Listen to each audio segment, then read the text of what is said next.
Rick, it was a terrific regular season for the Buccaneers, just one loss. You head to the postseason with some momentum. What did you see from your team throughout the regular season that allowed them to have so much success? We have, it's funny, we almost didn't have enough kids to field a team at one point. We were down to 9 kids.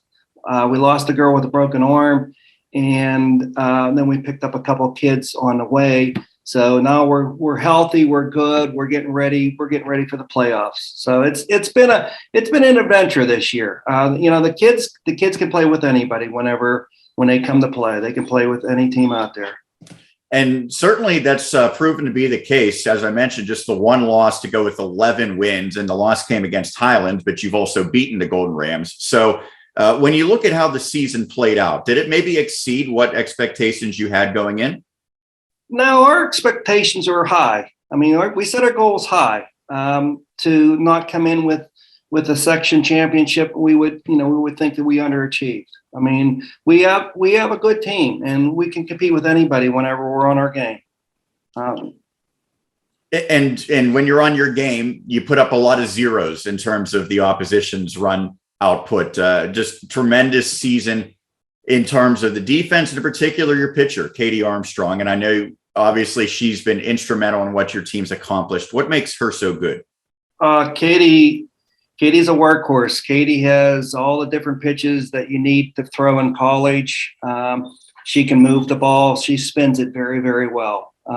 She can hit all different levels of the strike zone. Katie works very, very hard. And you can see by her performance that, it's the way she works. Her work ethic is why she's so good. Now, obviously, she's been doing it with great success all regular season, but in particular in the playoffs, I'm sure there's going to be a lot of attention on her. Do you feel like it's something that she's going to be able to handle, that added pressure of maybe having to post those shutouts as you continue through against tougher competition? I think she will. I mean, we stress team. We stress, win as a team, lose as a team. Everybody play their role, everybody do their job, we'll be fine. And, we stress, we got to field the ball behind her. We've got to hit the ball. We've got to support her in every way we can. Hey, you mentioned you've had some issues with the numbers, 10 players down to 9 players, some injuries, so on and so forth. Well, in addition to that, you have a lot of younger players as well on the roster, freshmen who are seeing obviously key roles. How have you seen their maturation, and how has the team, and in particular, some of those younger players improved? We start 4 freshmen. We start a catcher, Bella Stewart. I'll put Bella out there with any catcher in our section. She's as good as anybody. We have a third baseman, Braylon Jones.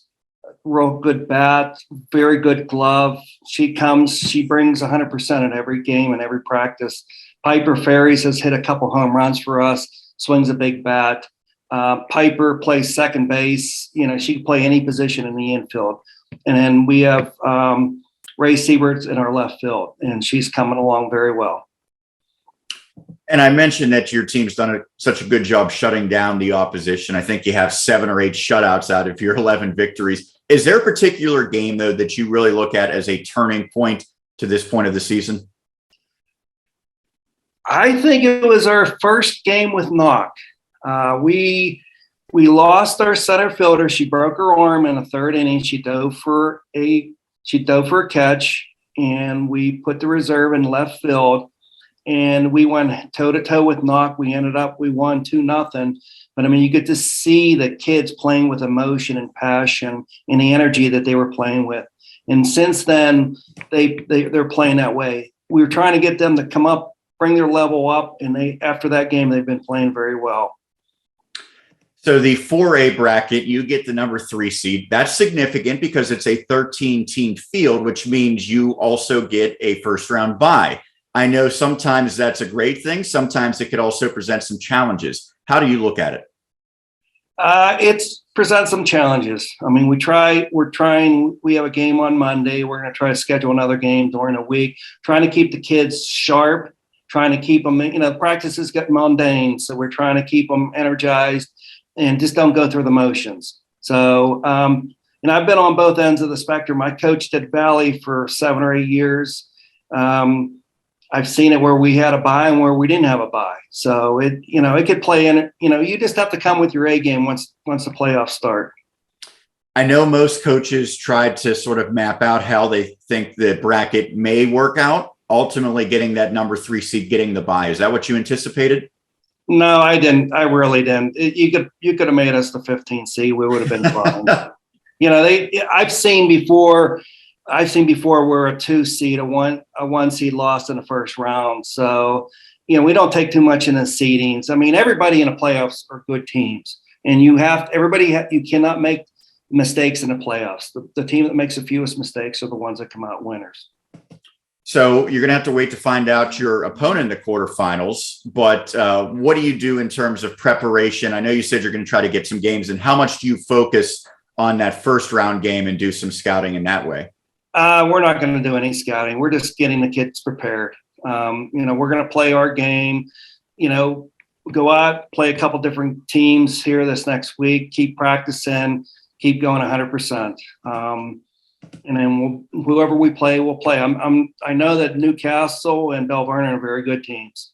Yeah, and neither one of those were teams that you faced during the regular season. Is that something that you just, again, focus on what you do as far as once you get into the postseason, you're going against teams maybe you haven't seen in several years? We just play our game. Let's play our game. Let's hit the ball. Let's field the ball. Let's pitch the ball. Let's play with passion and energy. So I know there's some programs that we cover here in Westmoreland County that the expectation every year is championship or bust. You think of teams like Hempfield area and Mount Pleasant and Penn Trafford. I don't know if Burrell's always in that conversation, but as a number 3 seed, there certainly has to be high expectations. What are the goals beginning the playoffs? Our goals every year is to win section, win the WPIAL, and win the state. I mean, if our goal, we set our goal high, and we want to achieve those goals. And we have to outwork anybody that we play. And in addition to outworking your opponent, what would be some of the biggest areas of key to have a postseason run this year? We need everybody to just play with a lot of emotion, a lot of passion. We need everybody just to focus what they can do and just play their game. And they play their game, we'll be fine. Well, Rick, congratulations on a great regular season, getting that number 3 seed, and good luck into the postseason.